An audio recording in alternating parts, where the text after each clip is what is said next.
Good morning, children. Continuing with the 8th chapter of social science, that is the prairies, the treeless grasslands. आगे बढ़ने से पहले एक बार हम रिवाइज कर लेते हैं हमने पिछले वीडियो में क्या जाना था। हमने जाना था प्रीरीज ग्रासेस में स्पेशल एक क्वालिटी होती है जिसकी वजह से वो सरवाइव कर जाते हैं हॉट ड्राई समर्स में भी। उनके पास डीप रूट्स होता है जो कि डीप इनसाइड द सॉइल जाता है वाटर की खोज के लिए। और प्रीरीज को काफ़ी ज़्यादा सूटेबल माना गया है एग्रीकल्चर के लिए क्योंकि सॉइल यहाँ पे डीप होती है और काफ़ी ज़्यादा फर्टाइल यानी कि उपजाऊ होती हैं। और जो प्रीरीज की जो ग्रासेस होती हैं वो होल्ड करती है सॉइल को टाइटली एक ही जगह में, जिसकी वजह से जो सॉइल इरोजन होता है वो बहुत ही कम होता है।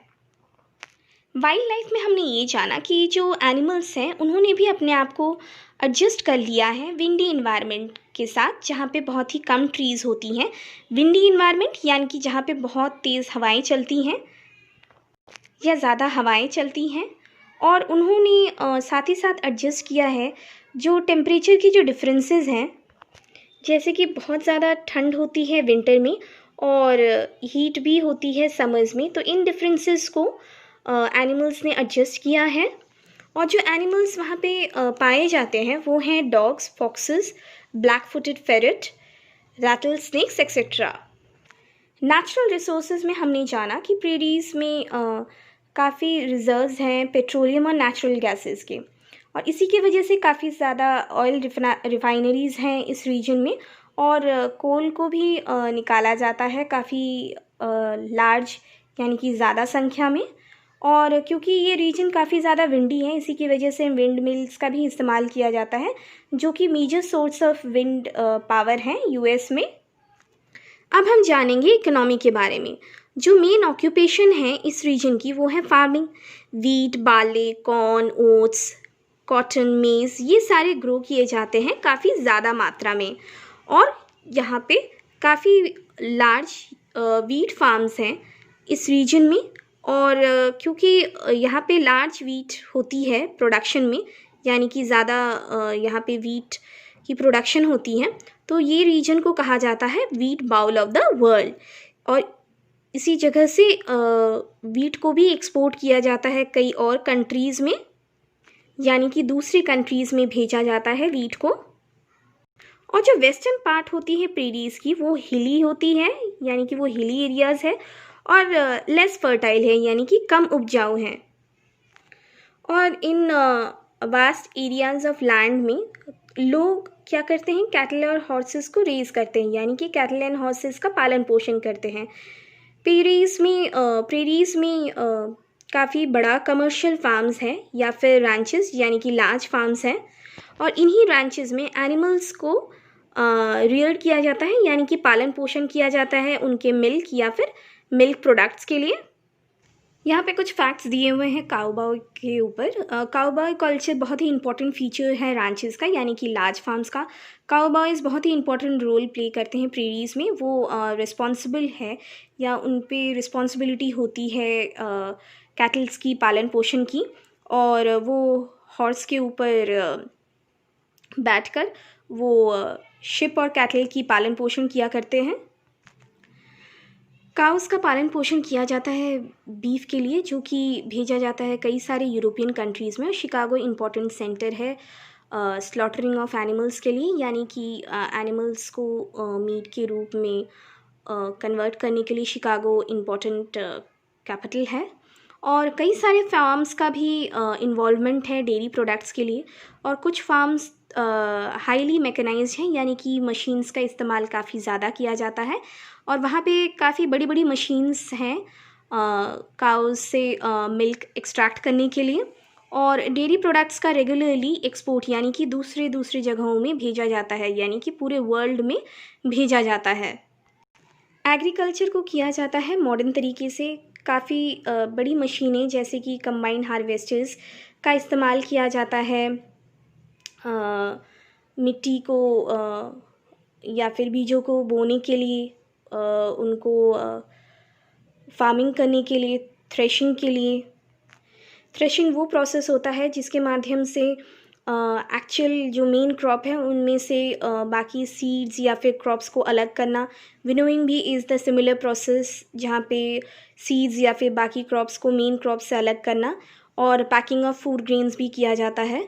हार्वेस्टिंग यानी कि कटिंग, जब खेतों की कटाई होती है उसे हार्वेस्टिंग बोला जाता है।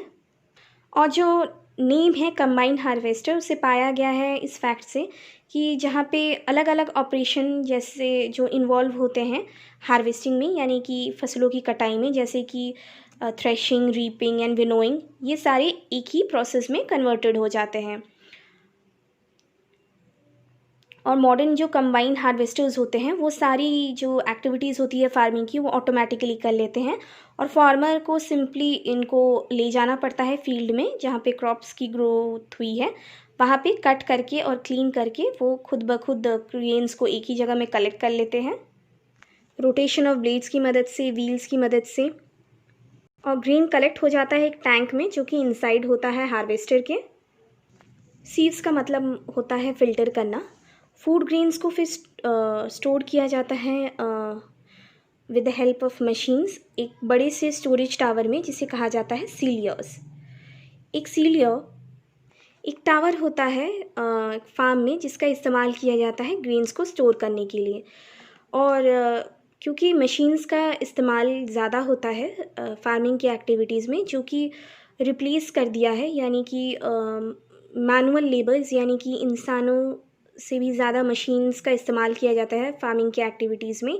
इसी की वजह से बहुत कम लोग रहते हैं प्रीरीज़ में, और पॉपुलेशन बहुत ही कम है और स्कैटर्ड हैं, यानी कि फैले हुए हैं। और फार्मर्स यहाँ पे काफ़ी रिच होते हैं और एक कंफर्टेबल लाइफ लीड करते हैं बड़े बड़े फार्म हाउसेस में। सो स्टूडेंट्स, इस चैप्टर में हमने ये जाना कि जो वास्ट यानी कि बड़ी से जो एरियाज़ हैं फ्लैट ओपन रीजन्स की, जो कवर्ड है ग्रास या फिर कुछ बुशेस से और कम ट्रीज से, उन्हें कहा जाता है ग्रासलैंड्स। ट्रॉपिकल ग्रासलैंड्स, और दो टाइप्स के ग्रासलैंड्स हैं। सबसे पहला ट्रॉपिकल ग्रासलैंड्स, ये पाए जाते हैं उन एरियाज़ में जो कि क्लोजर होते हैं इक्वेटर के और हॉट होते हैं थ्रू आउट द ईयर, और इन्हीं ग्रासलैंड्स को बोला जाता है सावनाज। फिर हमने जाना टेम्परेट ग्रासलैंड्स के बारे में। ये पाया जाता है उन एरियाज़ में जो कि दूर होते हैं इक्वेटर से, और टेम्परेट ग्रासलैंड्स को ही बोला जाता है प्रेरीज़।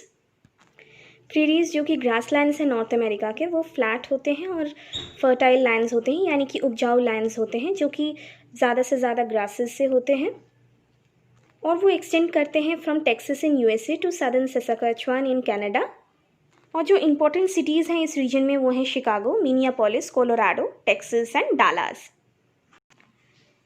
क्लाइमेट, टेम्परेट ग्रासलैंड एक्सपीरियंस करते हैं मॉडरेट वेदर, यानी कि ना ही ज़्यादा गर्म ना ही ज़्यादा ठंड वाली क्लाइमेटिक कंडीशन। जो रिवर्स फ्लो करते हैं प्रेरीज़ में वो हैं मिसिसिपी एंड मिसूरी।